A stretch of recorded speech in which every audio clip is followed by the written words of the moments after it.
नमस्कार। Law of attraction and युग निर्माण परिवार में आप सभी का स्वागत है।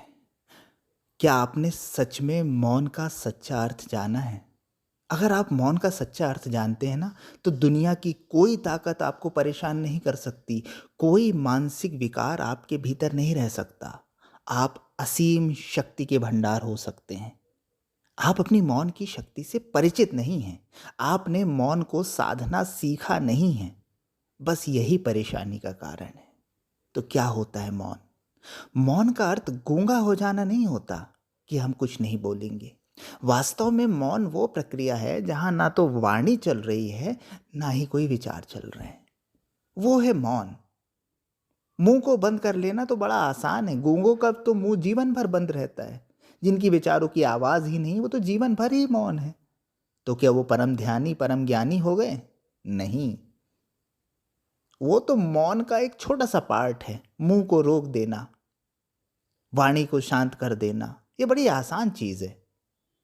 महत्वपूर्ण चीज तो यह है कि वाणी के साथ साथ विचार भी शांत हो जाएं, मुंह के साथ साथ मन भी शांत हो जाए, तब घटित होता है परम मौन। एक बार एक ऋषि के आश्रम में एक व्यक्ति पहुंचा। वो मौन को साधने का प्रयास कर रहा था। तो वो उन ऋषि से आशीर्वाद लेने गया कि महाराज, आप मुझे आशीर्वाद दें। मैं 6 महीने से मौन को साधा हुआ हूं। मैं 4 घंटा बिना बोले रहता हूं रोज। तो महाराज ने बोला, अच्छा अच्छा, हमें भी इसका प्रदर्शन दिखाइए। बोले, ठीक है, मैं अभी दिखाता हूँ। वो ऋषि के सामने बैठ गया 4 घंटे के लिए। और ऋषि जो थे, गुरुजी, उन्होंने बोला कि ठीक है, इन्हें प्रभावित करने की कोशिश करिए, इन्हें बुलवाने की कोशिश करें कि ये बोलें कुछ। तो उनके शिष्य प्रयास करते रहे, लेकिन वो व्यक्ति 4 घंटे कुछ नहीं बोला। विभिन्न प्रकार की उसके सामने चीज़ें की गई कि वो बोल दे, मुंह खोल दे। नहीं बोला। वो इशारों में बोल देता था, लेकिन मुंह नहीं खोलता था। 4 घंटे हो गए। 4 घंटे के बाद उसने वाणी खोली और बड़े गर्व से बोला कि हे महात्मन, हे ऋषि, देखा ना, आपने लोग कितने प्रयास कर लिए, लेकिन मैं बोला नहीं, कुछ भी नहीं बोला। ऐसा मेरा मौन है, ऐसा मेरा मौन प्रगाढ़ है, ऐसी मेरी साधना है। तो वो ऋषि बोले कि बेटा, तुम्हारी जो साधना है ना, ये व्यर्थ है, ये 2 कौड़ी की है। अभी तुमने मौन को जाना ही नहीं है। अभी तो तुम्हें बहुत कुछ सीखना है। तुमने तो इसके एक आयाम को पकड़ा हुआ है। तुमने जो मौन के सिर्फ 5% वाले भाग को पकड़ा हुआ है। किस बात का अहंकार आ रहा है तुम्हें? किस बात का गर्व कर रहे हो? तो वो व्यक्ति आश्चर्य में पड़ा और पूछा कि हे ऋषि, मुझे बताएं कि मैं क्या गलती कर रहा हूँ। तब वो ऋषि बोले कि भाई, तुमने अपनी वाणी को रोक दिया है, लेकिन आपके सामने जो ये चहलकदमी हो रही थी, आपके सामने जो मेरे शिष्य आपको व्यथित और विचलित कर रहे थे, उस समय आपका मन तो चल रहा था। आप मन से तो प्रतिक्रिया दे रहे थे। आपके भीतर जो मैं की प्रक्रिया थी, वो तो चालू थी। आपके संकल्प विकल्प तो चालू थे। आप भले ही वाणी से नहीं बोल रहे थे, लेकिन उससे कई गुना ज्यादा आप मन से बोल रहे थे। आपके विचार चल रहे थे। इसलिए ये मौन व्यर्थ है, सार्थक ही नहीं है। इसका कोई लाभ नहीं मिलेगा। वाणी को शांत कर लिया है तुमने, हो सकता है थोड़ी सी ऊर्जा का बहना बंद हो जाए, लेकिन उससे कोई फर्क नहीं पड़ने वाला। अध्यात्म में ऐसे मौन का कोई महत्व नहीं है। तो फिर वो व्यक्ति बोला कि हे ऋषि, हे गुरुजी, मुझे बताएं कि मैं कैसे मौन साधूं। तब उन्होंने बताया कि मौन का अर्थ होता है मुंह भी शांत और विचार भी शांत। और अगर मुंह को बोलना भी पड़ रहा है, अगर तुम बोल भी रहे हो, तो तुम्हारा मन शांत हो, तो भी मौन में हो तुम बोलते हुए भी अबोले हो जाओ, करते हुए भी अकर्ता हो जाओ, सोचते हुए भी बिना सोचने वाले हो जाओ, अर्थात अपनी पूरी विचार प्रक्रिया को देखने वाले हो जाओ, तो तुम मौन में हो गए, तो तुम साक्षी हो गए, तो तुम पार हो गए। वो व्यक्ति फिर प्रणाम करके जाता है और फिर 6 महीने बाद लौटता है कि गुरुजी, मैंने प्रयास किया है, आप फिर मेरी परीक्षा ले लीजिए। तो गुरुजी फिर उसको सामने बिठाते हैं और इस बार फिर कुछ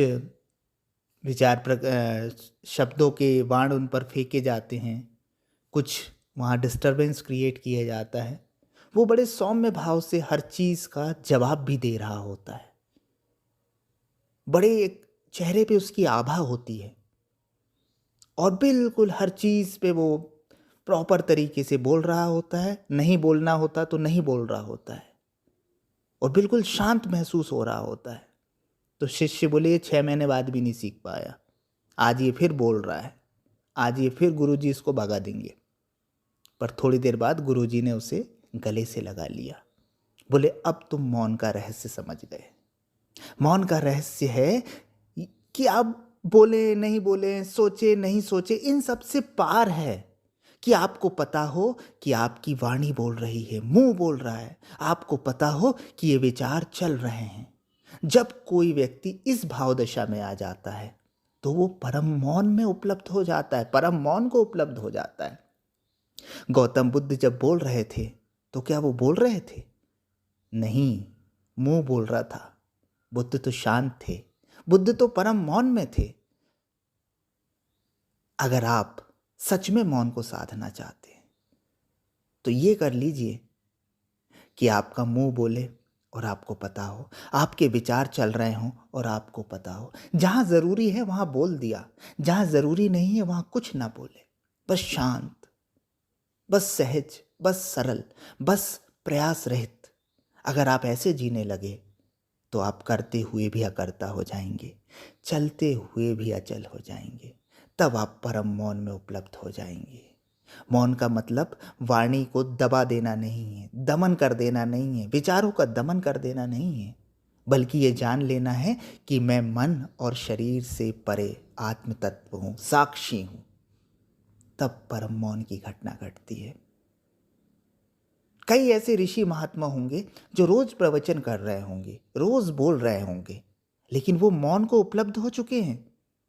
वो नहीं बोल रहे हैं, वो वाणी को एक साधन के रूप में प्रयोग कर रहे हैं, वो विचारों को एक साधन के रूप में प्रयोग कर रहे हैं। वो शांत हो गए हैं, वो अपने स्वरूप में हो गए हैं। तो वास्तव में जब कोई व्यक्ति अपने स्वरूप में स्थित हो जाता है ना, तो वो मौन हो जाता है। फिर वो बोले नहीं बोले इस चीज़ का फर्क नहीं पड़ता। और सामान्य व्यक्ति सिर्फ मौन व्रत ले लेके ही परेशान है कि हम 4 घंटे नहीं बोलेंगे, हम 5 घंटे नहीं बोलेंगे, लेकिन उसका मन चटर पटर करते रहता है। तो ऐसे व्यक्ति को मौनी नहीं कहा जाता है। मौनी यानी मुनि। वास्तव में मुनि का अर्थ ही हो गया है मौन को उपलब्ध व्यक्ति। तो मुनि हो जाइए, मौन हो जाइए।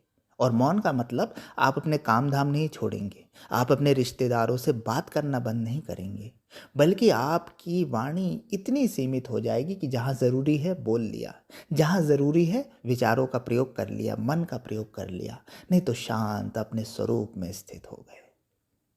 तब आप पाएंगे कि आप असीम ऊर्जा के भंडार बन गए, आप उस परम शांति को उपलब्ध हो गए, आप परमात्मा में स्थित हो गए। तब आपके जीवन में परम मौन की घटना घटती है। तो आशा है आप भी परम मौन को उपलब्ध होंगे। धन्यवाद।